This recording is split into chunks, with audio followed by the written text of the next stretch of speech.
It is December 27th, 2024, and just 2 days after a plane crash in Kazakhstan left 38 people dead while 29 miraculously survived, we are now starting to get reports surrounding what may have led up to the tragic crash. Now, we're going to get into all of the latest that is being said, but I do want to make a note here. I'm not here to draw any conclusions about what did or did not happen. I'm simply going over the latest reports, letting you know what information is out there, as there are multiple investigations still ongoing. So let's get into it. As you may have seen on Wednesday, social media was flooded with videos and images of the Embraer 190 jet that was seen falling from the sky and crashing in the Aktau region of Kazakhstan.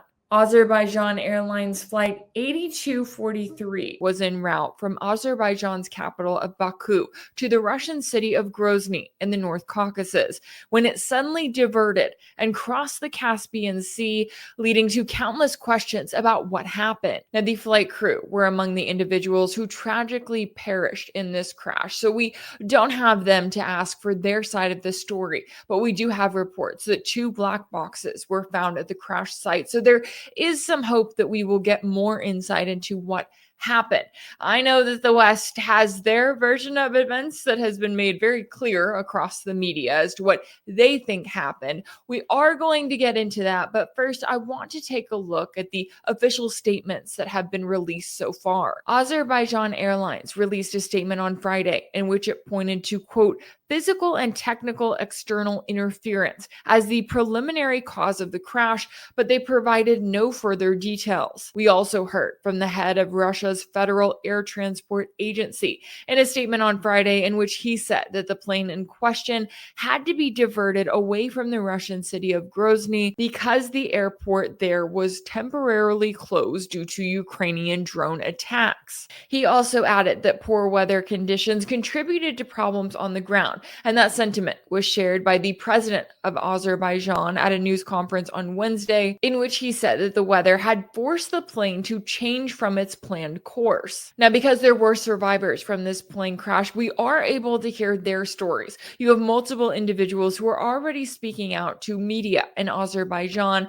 and as the Associated Press reported, they were saying that they heard multiple loud noises, loud explosions while they were on the plane. One flight attendant who survived said that the noises sounded like something hitting the plane from the outside. Shortly afterwards, he sustained a sudden injury, like a deep wound in his arm, and said it was lacerated, as if someone had hit him in the arm with an axe. The flight attendant denied the claim from Kazakh officials that an oxygen canister exploded inside the plane. 2 other survivors were quoted as telling Azerbaijani television in an interview that something exploded on the plane and that, quote, there were 2 explosions in the sky, and an hour and a half later, the plane crashed to the ground. And I just wanted to take a moment to say that the captain and the first officer on this flight were incredible heroes. I mean, everything we're learning is a testament to the fact that they fought as hard as they possibly could in order to save every single person on that flight.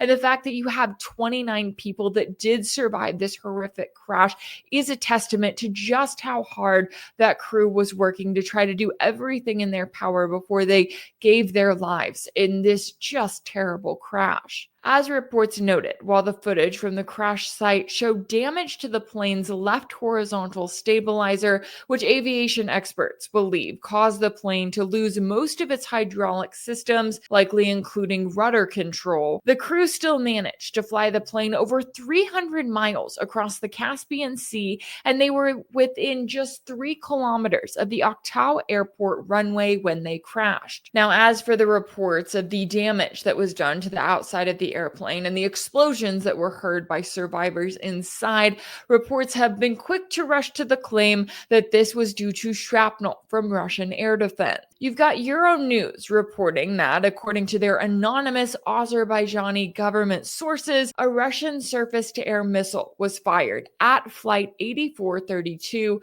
during drone activity above Grozny, and the shrapnel hit the passengers and cabin crew as it exploded next to the aircraft mid-flight. Now, notice there how they say drone activity, but they don't mention whose drone activity it was, right? They don't mention the fact that this was Kiev launching drone attacks against Russia. And they definitely don't question why Kiev was launching those drone attacks deep inside southern Russia, nowhere near the front lines or the battlefield in the Donbass. The Associated Press also cited experts who said they believed that the damage done to the plane was due to shrapnel from a Russian surface to air missile, and not surprisingly, that narrative has spread like wildfire in the media. And why is that the case? Well, because it's Russia, and the media here in the West will do anything to be able to blame Russia. For years now, they have completely ignored any kind of context when it comes to Russia and Ukraine, right? They ignore the fact that you had this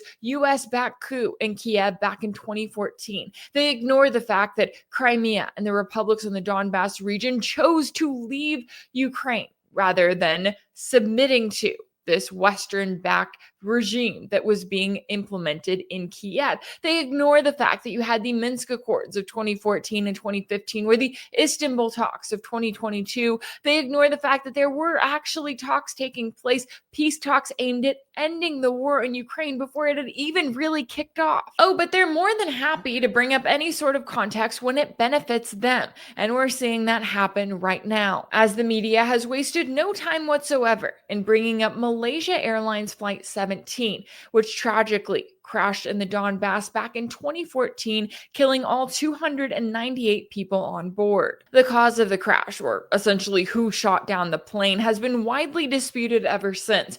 And while the Netherlands was put in charge of the investigation, Malaysia's prime minister back in 2019 said that his country could not accept the results because it was clear the Dutch weren't as interested in finding out what actually happened as they were in blaming Russia. So here we are once again. And despite the fact that we have multiple investigations going on right now, right, that have been launched by Russia, Kazakhstan, and Azerbaijan, despite all of those investigations and the fact that you have just 2 days that have passed since this plane crash, you automatically have the media here in the West jumping on board to say that they have the aviation experts who have already decided that this is an open and shut case and they know exactly what happened. And the hope is that in the weeks and months to come, we will find out more about what did happen.